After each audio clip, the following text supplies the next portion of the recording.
Google, মাইক্ৰোসফট, Apple, Tesla ইৰানে তৈয়াৰ কৰিছে হিট লিষ্ট। বুধবাৰে নিশাৰ পৰা আক্ৰমণ। পশ্চিম এছিয়াৰ যুদ্ধখনে এমাহ সম্পূৰ্ণ কৰি দ্বিতীয়টো মাহত ভৰি থোৱাৰ সময়তে ইৰাণে লৈছে নতুন কৌশল। আমেৰিকাৰ ওপৰত হেঁচা বৃদ্ধি কৰিবলৈ এইবাৰ আমেৰিকাৰ ব্যাগুম কোম্পানীবোৰক লক্ষ্য কৰি লৈছে ইৰাণে। দিছে প্ৰত্যক্ষ আক্ৰমণৰ ভাবুকি। প্ৰস্তুত কৰিছে কোম্পানীবোৰৰ তালিকা। ইয়াৰ অধিকাংশই তথ্য প্ৰযুক্তি কোম্পানী। অতি বিত্তশালী এই কোম্পানীবোৰ আমেৰিকাৰ অৰ্থনীতিৰ একোটা শক্তিশালী স্তম্ভ। মুঠ 18টা কোম্পানীৰ তালিকা এখন প্ৰস্তুত কৰিছে ইৰাণে।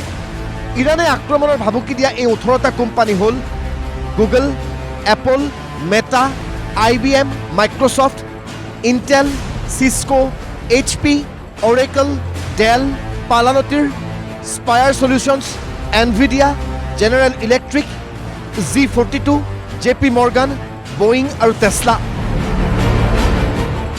বিশ্ববিখ্যাত এই কোম্পানীকেইটাকে আক্ৰমণৰ ভাবুকি দিছে ইৰাণে।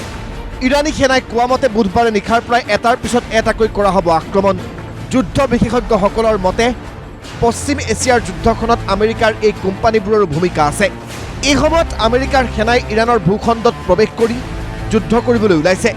এনে সময়তে কোম্পানীবোৰকে আক্ৰমণৰ ভাবুকি দি আমেৰিকাৰ ওপৰত ওলোটাই হেঁচা বৃদ্ধি কৰা বুলি কৈছে যুদ্ধ বিশেষজ্ঞসকলে। এই আমেৰিকান কোম্পানীসমূহ কিমান সম্পদশালী তাৰ দুটামান উদাহৰণ এনেধৰণৰ। এনভিডিয়াৰ শেহতীয়া বজাৰ মূল্য $4.37 ট্ৰিলিয়ন।